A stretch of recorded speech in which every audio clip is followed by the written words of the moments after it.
Hey guys, welcome to C-Link Immigration channel. Today we're going to talk about how to get Canadian visitor visa और tourist visa. आप किसी भी country से apply कर सकते हो और कनाडा का वीज़ा बहुत ही कम पैसे खर्च के आप ले सकते हो। बहुत सी कम डॉक्यूमेंट्स चाहिए। ये भी ज़रूरी नहीं है कि आपका कोई रिलेटिव यहाँ पे होना चाहिए जो आपको स्पॉन्सरशिप भेजे। बिना स्पॉन्सरशिप के भी आप अपना वीज़ा जो वो लगवा सकते हो। फ़ंड्स की क्या रिक्वायरमेंट है, कितने पैसे आपको शो करने पड़ेंगे, कौन कौन से डॉक्यूमेंट्स आपकी एम्प्लॉयमेंट के हमें चाहिए होते हैं। सारी बातें इस वीडियो में हम डिटेल में करेंगे।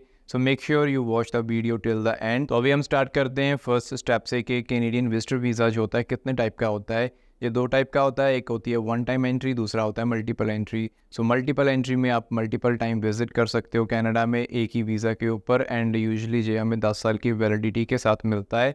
This is what we apply for our customers. Usually उनको हम 10 साल का जो मल्टीपल एंट्री वीज़ा है वो लगवा के दे सकते हैं, जिसमें वो काफ़ी time in and out country से कर सकते हैं। अभी फिर बात आती है कि कौन कौन से डॉक्यूमेंट्स चाहिए वीज़ा अप्लाई करने के लिए। पहले तो आपको पर्पज़ ऑफ विज़िट आपका डिफ़ाइन करना है कि आप कनाडा किस चीज़ के लिए आ रहे हो, क्या करने के लिए आप अप्लाई करना चाहते हो विज़िटर वीज़ा।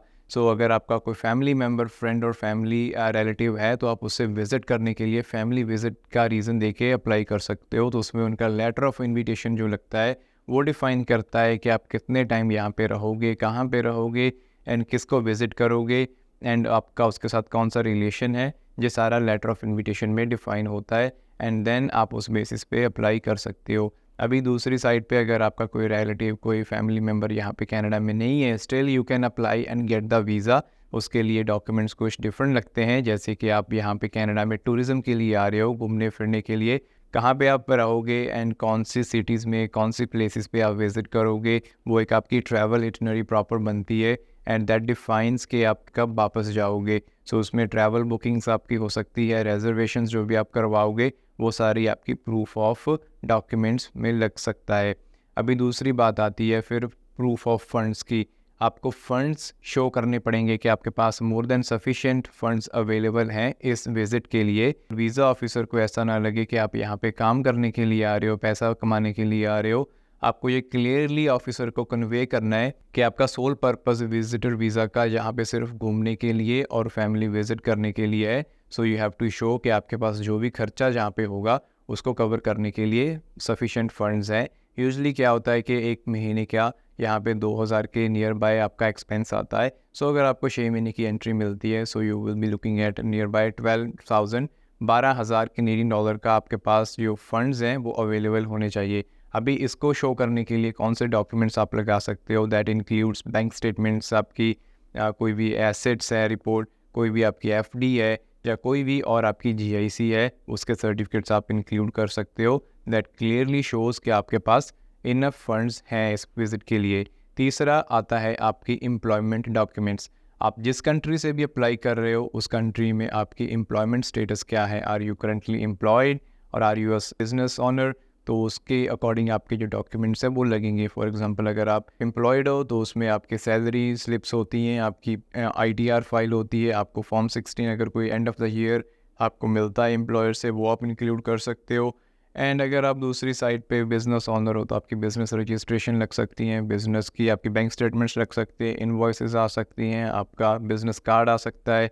अगर आपकी कोई शॉप लीज पे है तो उसके डॉक्यूमेंट भी लग सकते हैं। नेक्स्ट चीज़ उसके बाद में आती है आपकी अकोमोडेशन। अगर आप कनाडा में टूरिज़्म के लिए आ रहे हो तो आपकी जो होटल रिजर्वेशंस है वो सफिशिएंट है प्रूव करने के लिए कि आपके पास प्रॉपर अकोमोडेशन है यहाँ पे रहने के लिए। अगर आप किसी को विज़िट करने के लिए आ रहे हो तो उनसे आपको एक लेटर मिल सकता है जिस पे ये लिखा होता है कि आप इस पर्टिकुलर टाइम पीरियड के लिए उनके साथ इस एड्रेस पे रहोगे, and they don't have any issue helping you out while you are here in Canada.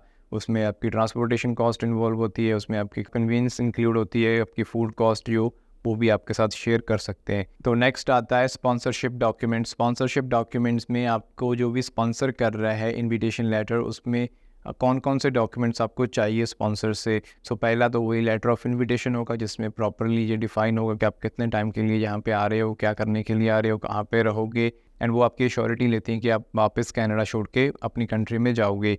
अभी और डॉक्यूमेंट्स में आते हैं, उनकी बैंक स्टेटमेंट्स आ सकती है, उनके एम्प्लॉयमेंट डॉक्यूमेंट्स आ सकते हैं, जो भी पर्पस ऑफ विजिट है। फॉर एग्जांपल कोई वेडिंग इवेंट है, कोई बर्थडे पार्टी है, कोई कॉलेज का इवेंट आ रहा है, ग्रेजुएशन सेरेमनी, उसके डॉक्यूमेंट्स। तो ये सारे documents depend on profile to profile vary कर सकते हैं, बट आपको आइडिया हो जाएगा कि ये कौन कौन से डॉक्यूमेंट आपको स्पॉन्सर से लेने हैं।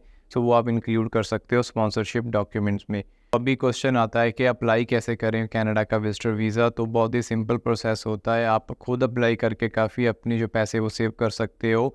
कई बार प्रोफेशनल चार्जेस हर बंदा अफोर्ड नहीं कर सकता है, सो इसीलिए आप अगर खुद करना चाहते हो तो ये सिंपल स्टेप्स आप फॉलो करके अप्लाई कर सकते हो।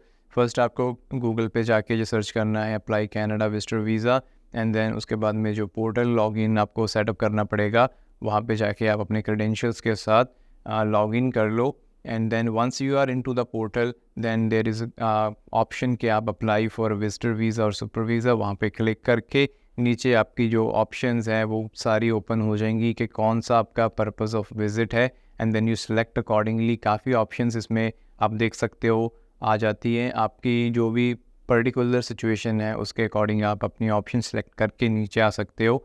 एंड देन आपको नीचे डिफ़ाइन करना पड़ेगा कि आपका कब आ रहे हो, कब जा रहे हो कनाडा में, कहाँ पे रुकोगे। तो वो आप एक डिस्क्रिप्शन नीचे ऐड कर सकते हो, नीचे डेट ऐड कर सकते हो।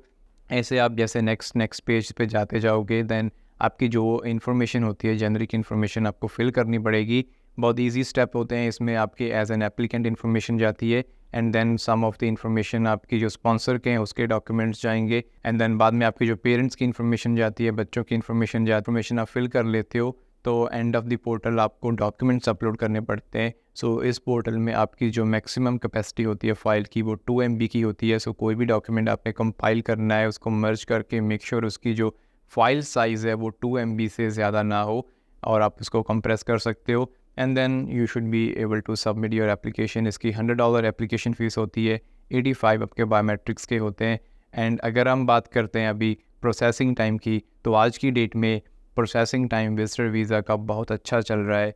We have received the visitor visa approvals in 10 to 15 days as well.